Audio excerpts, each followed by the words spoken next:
Hey, welcome back to another episode of the Philosophy Podcast. I am your host, Controversy, and to my right, ladies and gentlemen, my co-host, none other than Mr. Darren, love the most scariest person in the world. And together, we are the Philosophy Podcast. Thank you to you guys for tuning in to a brand new episode. And yeah, without further ado, what is on the agenda for this week, mate? I'll just take this off because that's really hot. Yeah. I just thought I'd do that for a laugh. I thought because we're talking about fear and hate this week. So we're talking about fear and hate. So this week we're talking about fear and hate. And hate. Well, I hate the subject really. For one, you know. I hate talking about it. To be honest with you, you know. Yeah. But it's something we've got to talk about, isn't it? I think, you know, in life, you know. So I think most forms of fear stems from things that people can't understand, or generally most forms of fears comes from things that people generally feel the unknown and things that they don't understand. I think that's where most forms of fear come from, if you see what I mean, you know, generally speaking, you know. I think it's quite scary to be a baby, don't you? Like, can you imagine being born, alright? You don't know anyone. Right, well, you don't know anyone, do you? Yeah. When you're first born. Yeah, yeah. You know, and I do, like I say, I do sort of sometimes look at it in different ways, you know, like different life in different perspectives, if you see what I mean, yeah? Mm. You know, and you can imagine being born, alright? You open your eyes, you don't even know your mum. Yeah, true, yeah. You've got no clue what's going on, really. You don't know anyone, really, you know, and I don't know, you don't know anything or nothing, really. You know, you kind of gradually learn, don't you? It's quite scary, actually, isn't it, when you think about it, you know? And you can understand why a child's so scared, really. You know, as they're growing up in life, you know, why they get nightmares when they're younger and things like that, you know what I mean? Yeah. And how they can get upset quite quickly. Yeah. Yeah, it is an interesting subject, fear and hate, you know. And I think talking about hate, now that I think my personal opinion of where I think most forms of fear stems from, hate to me is learned behaviour. No one is born hating anything or anyone or having any prejudice or any form of discriminatory ideas or beliefs or ideology towards anything. As a child, hate is a learned behaviour. People learn to hate, or they've been taught ideologies that contain hate towards others. Sorry. So yeah, that's my opinion on hate. Essentially, hate is just learned behaviour, and unfortunately, there's a lot of people that get indoctrinated or programmed with different forms of ideologies and etc. That, you know, corrupts their mind sometimes at a young age, you know, and that's what they grow up believing and thinking is completely true and normal, and that's their truth kind of thing, and they're going to live that way. But yeah, hate is just learned behaviour, you know, and fear is just, like I said earlier, it's just, you know, that's just... You think about the dictionary, for instance, yeah? All the words inside the dictionary, yeah? Yeah. So there's always like love, you've got the opposite hate, you know? Like that. All these different words, but you can you imagine if we lived in a world where they've made the dictionary, but they've not thought or written any nasty words to teach the children, basically. You see what I mean? Like putting the word doubt in the dictionary, you know, and giving it a meaning, really. Can you imagine, like, if the word hate, fear and doubt wasn't in the dictionary? Those words weren't invented in a funny way, you know, but I suppose they're just opposites. It won't make no odds if they weren't invented, though. Those things will still happen. If you see what I mean? True. Those things will still happen. So these words are just essentially expressions of things of actions, essentially, a lot of the time. A lot of time nouns, as we know, nouns are naming, for naming, you know, naming things. So nouns essentially are just for expressing an action, essentially putting a word or something to you know, to express it. To express it, so that when we're talking about it, people can understand what we're talking about, essentially. So, you know, but those things still happen, even if we didn't have the word hate in the dictionary. Say we had no dictionary, you know what I mean? There'd still be people that out there that are hating on people on a daily basis, you know? Because unfortunately, it just seems that it's within a certain amount of the population worldwide, you know what I mean? You get people that are just filled up with hatred, or you know, sometimes people that people going to schools and shoot up schools and stuff, you know what I mean? You get teenagers and stuff, young teenagers in certain countries and stuff, that go into their school and shoot 45 people and kill themselves, or, you know, get arrested, or, you know, these people are just filled with hate. And sometimes even words can upset people. Oh yeah. And make them do really bad things like that, do you know what I mean? Just a word, you know, and you think like somebody, we know this language, and then somebody else knows a different language, but some people commit suicide just because somebody said something to them, you know, and said a word to them, do you know what I mean? Yeah. And these are only words, do you know what I mean? And words, people look at words different ways, you know, do you know what I mean? When you read them, whatever, you know, you can either take them seriously sometimes, or you know, there's lots of different ways of looking at words in a funny way, you know. Yeah, yeah. You can, you know, it's quite interesting, really, you know. Yeah. I think people, like I said earlier, a lot of time people fear the unknown. I think it's just like, okay, let's use death. I'm not going to talk about it for too long because we're not trying to be morbid or anything here tonight on this week's episode. But just let's use death for example. The large majority of people fear death because it's just the fear of the unknown. They don't know what to expect. You know, most people, as human beings, we like routine, and we like knowing. That's why a lot of people don't like change.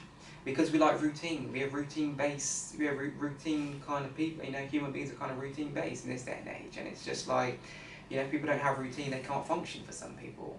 But yeah, so a lot of time, if you throw something into the mix, it completely, you know, upsets their day, or, you know what I mean, their routine or whatever. It's, you know, it's you know, it's just that unknown thing. People like to feel like they're in control, I guess is what I'm trying to say, if you see what I mean. We all like to feel like we're in control of our lives, if you see what I mean. And we are to a certain degree, of course. But that unknown factor of not knowing what's expected around the corner when that time comes, in my personal opinion, that's why people fear it. Because it's the fear of the unknown. They don't know what's coming. That's like the future, really. That's like the unknown, because really. A lot of people grow up hearing these concepts of heaven and hell, let's say, for example. Yeah. Heaven and hell, say, for example. So they might be fearing, you know, what's coming next. Let's say they grew up in a religious background, or whatever the case may be. They might think, oh, you know, they might be really worried or anxious about it. You know what I mean? If you see what I mean, and also, you know, I don't think I'm going to go to heaven, you know, and might start stressing and thinking, oh God, I'm going to go to hell, and I'm going to, you know, all this horrible stuff's going to happen to me, and you know. So yeah, I think fear. A lot of time too, fear is just like fear is just gets in the way. Yes, but I guess what I'm trying to say is that so what gets in the way of happiness? That's for sure. Yes, for sure. You're not going to be happy if you're fearing anything, are you? But yeah, but fear is one of those things that you can overcome. You can overcome any fear that you've got. You can overcome it. If you see what I mean. I think sometimes it's down to time. Yeah, time helps. It's like for instance, if you're scared of spiders or anything, or snakes, sometimes you never get over your fears, you know. Yeah. But it is possible for you to start loving them. Yeah, but there are some people that literally will want to get over their fears so badly, they literally face it. Like you said, there's people out there that have been scared of snakes or scared of whatever, and they just said, you know what, I'm tired of living like this. I'm tired of feeling fearful all the time, or if you see what I mean, of this thing, and I want to do something to overcome it. If you see what I mean, and you've got some people that do take that huge step. That's right, yeah, of course. Of trying to, you know, even the other day I was watching something online very quickly. I didn't watch the whole thing because it's not really my cup of tea. But it was basically this man and this woman going up in a hot air balloon for the first time, and they're a couple and they've been married for many, many years, but they were both scared of heights, funnily enough, both of them. and they decided in their 60s, late 60s, 70s, whatever it is, they had enough. They thought, you know, we've been living like this all our lives, scared of heights. A bit late now, though, isn't it? Yeah, but but at least some people never take that step, though, mate. You got to think there's some people out there that never even got there. If you see what I mean, you know. So kudos to them for making that step at that age too. But yeah, they faced their fears. You could see they were scared as shit. They were both panicking. But once they were up there, they eventually started to slowly calm down and become more relaxed. And after half an hour, they were able to enjoy floating around in this hot air balloon and seeing what's going on and, you know, enjoying the moment, you know. So yeah, you know, fear is one of those things that can be overcome. Sometimes it takes therapy for some people. Sometimes it takes other things, you know. Some people have got PTSD, and that can stem from fear too. You know? I think it's down to education sometimes as well, you know. Yeah. Like, you know, you can teach somebody to love spiders. Yeah. You know, when somebody's petrified of them, you know, all their life, you know, but you can actually teach them to love them. Yeah. And get rid of all their fears. Yeah. If you see what I mean. Yeah. You know, I think it's actually a shame that there is a lot of people actually around the world that don't like spiders or insects, whatever, you know, they get like that, you know, like they're little monsters. Yeah. You know, and you know, like I might have said it before, but I like my daughter, you know, she used to sort of scream her head off, you know, and I used to climb under the bed and get this spider on. I said, look, it's a spider, it's a butterfly without wings. Yeah. You know, and then she started to love them, do you know what I mean? You know, and this is the way everyone really needs to be educated to get rid of their fears. Yeah. In a funny way, you know? Yeah. And I sometimes think that's the problem with the world, because like a lot of people are living in fear. They're not enjoying themselves, you know, they're scared of death for one, you know? I'm not scared of death, alright, at all. You know, I mean, to me, I look at death just like I do the future, you know, like the future. Tomorrow, for instance, is the future, right? But you don't know what's going to happen. Yeah, of course, we all hope for a long life. Of course a long, happy, healthy life, blessed life. Like you're saying, you know? Yeah, but like, if you were worried all your life thinking that, alright, but you didn't... You'd never live. Well, you know, you can't live if you're fearing. You can't live life. You can't live life. Not to the fullest potential anyway. No, you can't. You know? You can't enjoy... I think, like, living is enjoying life. Yeah. Sometimes we as human beings, through fear, we hold ourselves back. Yeah, sometimes people have fear that they won't be successful. Yeah, of course. You watch your back. There's people, right, mate, that are talented or very intellectual, very smart, very creative, ingenious, you know, people, and they're very good at doing what they do, but they won't take that next step to make it official, to pursue it, if you see what I mean. They'll do it at home. They'll do it at home within their own confines of their own space, and if you see what I mean. But they won't ever take that next step to actually try to do it properly, if you see what I mean. Yeah. Because of that fear of they think they might not achieve something, if you see what I mean. But we as human beings, a lot of the time, we have to get out of our own way, if you get what I'm saying. Sometimes we are in our own way. And it takes a big, a grown human, you know, a mature adult human being to say, you know, to say to yourself, listen, I'm in my own way. You know what I mean? Because sometimes you have to be honest and be realistic with yourself, if you see what I mean. You know, and sometimes you just have to get out of your own head as well. We're all guilty of that. You know what I mean? Even me, like I'm the type of person that I'm pursuing all my goals now, and I'm making everything that I want to make happen. You know, right now and going forward. But at one point, I remember when I first started doing what I was doing, I was worried. You always have that worry in the back of your head. Oh, you know, people are gonna like this. Is it gonna be, you know, am I gonna get the you know, the response from it that I want? You know what I mean? Am I gonna be disappointed if it doesn't get a certain amount of results that I expect? That all gets in the way. Yeah. Honestly. Your own thoughts. Voila. Yeah, your own thoughts can. You know, you got to actually control your thoughts a little bit. That's it. You know. Yeah. You got to be to filter your You've got thoughts. to try to sort of filter your thoughts as positive thoughts only, and it's illegal to have bad thoughts. You know, it's against the law. And as soon as something comes up in your mind that you know that you would not normally think about, just discard that shit. Yeah, you think that you then start thinking about something else straight away. You know. So think, where the hell did that come from? You know. You know, recycle bin. You know. Yeah, but yeah, a lot of people fear about how other people are going to perceive them and shit. You know, whatever, and it kind of stumps them from being the potential artist they are, or whatever. Do you know what I mean? Yeah, yeah. Or the personality they are. Mm. So we all got a personality, right? A different personality. Yeah. You know, and we all get angry. Mm. I think, you know, and we all got hate in us. You know, I mean, there's certain things that I hate in life, like I told you. You know, like there's just certain things that I don't like. You know, but I have to live with it. Yeah. You know. Yeah. But and fear of death. You know, I don't fear death, but I wouldn't say I don't.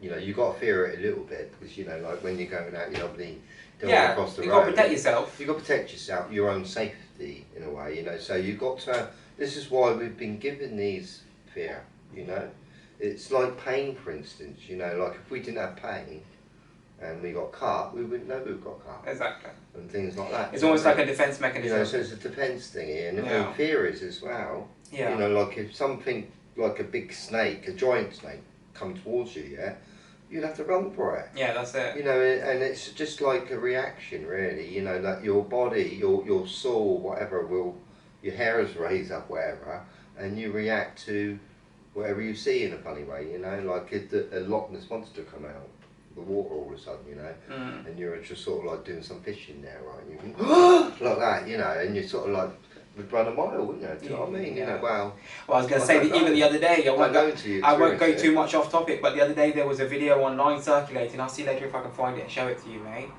But there was a video of these people out on a cruise liner, and they seen some shit, mate. They were recording something. This huge thing came up out of the ocean, mate. They have no idea what it is.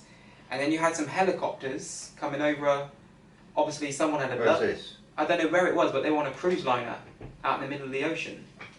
And you had all these tourists. You got a few tourists taking videos of this stuff. You can see what I mean. And the video is basically one of these videos is one of the tourists taking the video, and you can see this thing coming up out of the water. That it's huge and it looks weird. It's very weird looking thing. It almost looks like something like prehistoric type vibe, you know. And got like helicopters like going over, like, you know what I mean? Like, do a lot of film tricks these days. No, well, it wasn't a film thing though. But whatever it was I'm not sure what it was. It might have been like it might have been a huge whale or something. I have no idea. But whatever it was, like whatever the shadow that you could see under like under the water and coming up out of the water, looked enormous. You know what I mean? Wow. Probably a wow. You know. I mean, that's the funny thing though. Like talking about fear. You know, nobody wants to live in fear, do they? No. Or whatever. But what I find strange is that a lot of people, they like horror films and things, you know, and they go to the movies to watch a good horror, so they get shocked and, you know, or something, you know, drastic movies, like things go, you know, do you know what I mean? Like, I try to... like, disaster movies and things like that. It's like, even today, mate, I try to, like, watch content. If I do ever watch content, I don't watch anything, but you see all that murder... See stuff that's like murder all the time, you know, continuous, you know, blood and you know, people getting their heads blown off and people getting chopped up with machetes and nah. Because right, I don't like I'm grown enough and old enough now to know. See all that shit, watching that stuff all the time on a continuous basis. You're gonna dream of it. Not only that, but you're desensitizing yourself to watching this shit. Yeah. And I remember even a long time ago, I stopped watching. I was so busy with work and doing music and other things, my kids, whatever, that I stopped watching anything for about 6 months. Yeah? Almost about 6 months I haven't watched anything really. I haven't even watched anything on YouTube really, or Netflix, nothing. And when I went back and watched a series on Netflix for the first time, and when I put it on and watch it, I remember sitting there thinking, wow, like, I must have been like desensitized to violence and like murder and shit, because now that I'm watching this after having a break for so long, it's like I'm not comfortable watching it. Does that make sense? Whereas like I haven't watched it for a certain period of time, so now I'm sitting down watching it again. I'm like, I'm not actually comfortable watching this. Like I don't want to be watching continuous murder. Yeah, well, that's what I mean. You know what I mean? Like, some people can get kind of addicted to it, right? And also they kind of make it like certain programs that you've got to watch it next week, you know, because you know, they put the ending on, so you've got to watch it next week. So, you know, it becomes a sort of like you're living in a funny way, you know. Well, I think people your life. People just get desensitized to this shit, mate. People that watch that content and stuff like that type of content continuously all the time, their minds get desensitized to that shit. Like, you know what I mean? It becomes normal in their mind. Like,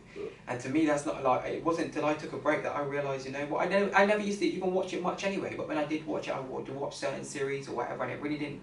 It bothered me a little bit, but not too much. You know, I was used to it. You know what I mean? From watching stuff in the past. But when I took that break and I came back and sat down and watched it, I was like, actually, you know what? Like I just said, I'm not comfortable with this, you know, like, you know. Well, I mean, I see these games, off, you know? so I see these games, these, you know, computer games with quite good graphics, right, where you can go around in a car, sort of, and it's in a big city, you know, and come out your car and kill a policeman, steal his car, and then go and knock an old lady over and all this sort of stuff, you know, do you know what I mean? It's just like sick. You know, and children, you know, whatever are playing. You've got young teenagers playing this every day. You know, and they're dreaming of it, you know, and you're thinking, hang on, they should be going to the duck pond, really, you know, they are better asleep if they did. But think about society though, mate. Imagine, but just think about it, right? Most kids, a lot of kids are able to differentiate between what is entertainment and what is not. Yeah, even from a young age, we're not silly. We know what is entertainment and what we can do in the real world and what is entertainment, if you see what I mean. But there are some kids out there that find it hard to differentiate between what is actually entertainment and what is actually real, the reality. Of course. Whether it be with video games or music or films, you know, or whatever. You know, sometimes they find it hard to differentiate, and these people become corrupted by it, and they start to think that this shit is okay. You know. I mean, when I was 25 years old, right, I'm 57 now, whatever, Yeah.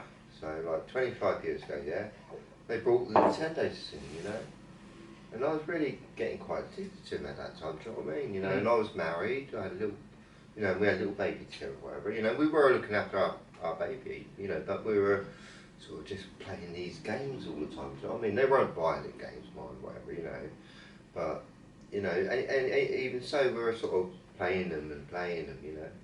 And now I look back, I think, my goodness, you know, I wonder why we separated, do you know what I mean? And things didn't work out for us, because we were getting addicted to these games that they kind of brought out to the world, do you know what I mean? Yeah. You know, and you're not loving your children as much if you're playing a game. Yeah. Or being a proper dad. Or a proper mum. Or doing the right things, you know. Yeah. I mean, I think it's alright to have a little bit of fun, but you've got to really sort of like, oh, that's it. Yeah. You know what I mean? Yeah. You know, but the more you do it in a kind of way, you know, it's like, you know, I can't explain it. Do you know what I mean? Yeah, people get addicted to this. It's brainwashing us. People, it can do for sure, mate. It can do, you know? Most definitely. And that's what people don't realise. Like, we're not taught this stuff growing up, like that. We should limit our activity when it comes to how much stuff we consume on a daily basis. You know, we're not taught that. Like, even today, mate, we are so overstimulated. It is unbelievable, mate. You know what I mean? And if you think about the amount of time people spend on Instagram, Facebook, YouTube, internet on a daily basis, or just staring at their phone. Well, the world's changed in a phenomenal way. I know, in the last 15 years. A lot of people cannot even disconnect, mate, from, you know what I mean? They can't even take an hour or half an hour a day and just sit and be silent or still, or just, you know what I mean, without any, you know, they can't do it, you know. And this is the thing, you have to have balance. Like, you know, today there's so much overstimulate, stimulation, you know, there's too many distractions, you know, from music to sports to films to Hollywood it's to everything, isn't it? You know, fashion to that's it. Everything. It's you know, people are consumed, you know, and you know, But anyway, mate, we've got to get back onto fear and hate. Yeah. Because unfortunately, there's a lot of that in the world, you know. It's like, and sometimes people become hateful because they're fearful. Yeah, there's all kinds of things out there, really. Like I said, you know, like if you're struggling with money, you can start becoming quite unhappy in life. Yeah. Yeah. And then when you start becoming unhappy in life, you can start having bad thoughts and becoming dangerous in life to others. Yeah. You know, do you know what I mean? It's a knock-on effect. Yeah, definitely. You know, but I think number one, all right, it is down to education. You know, because I know what I know, right.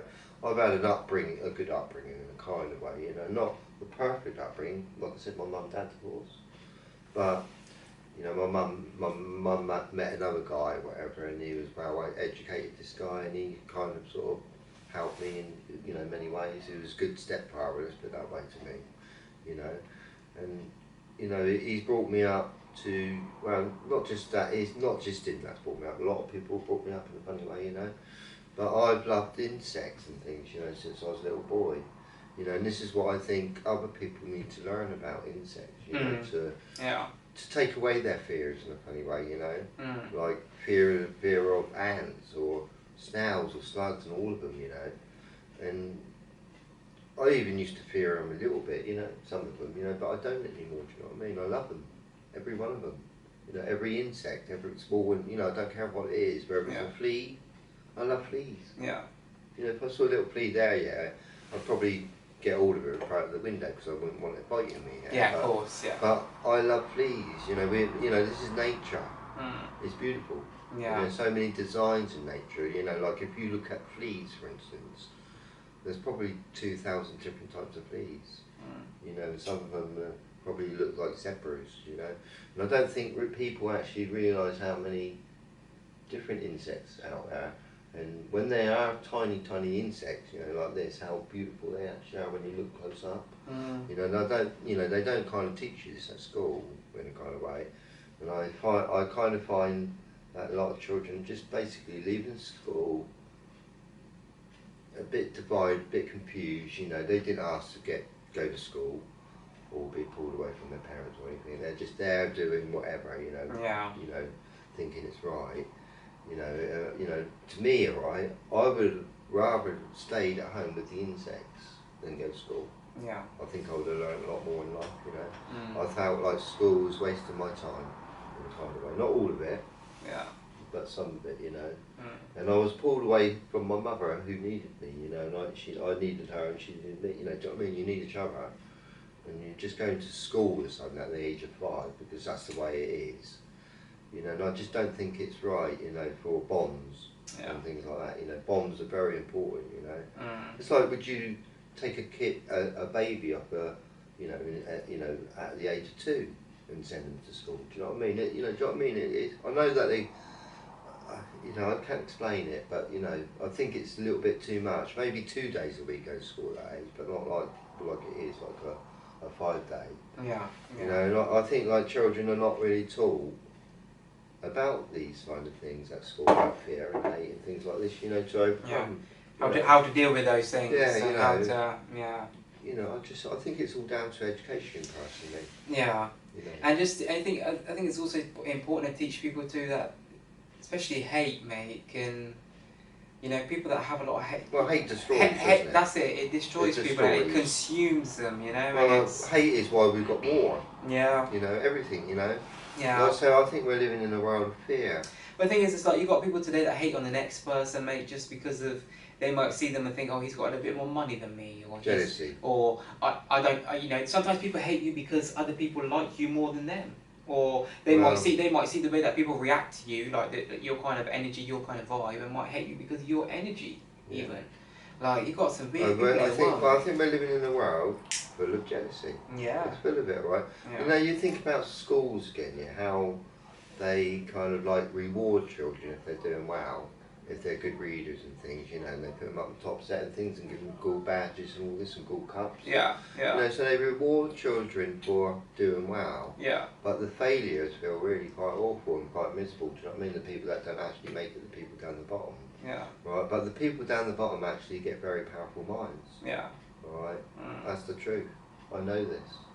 You know, the people the failures actually get more, the successful ones at the end of the day. Yeah. You know. Yeah. And I don't like living in this world where it's competition and you win this cup and that. You know, we should be living in a very equal world.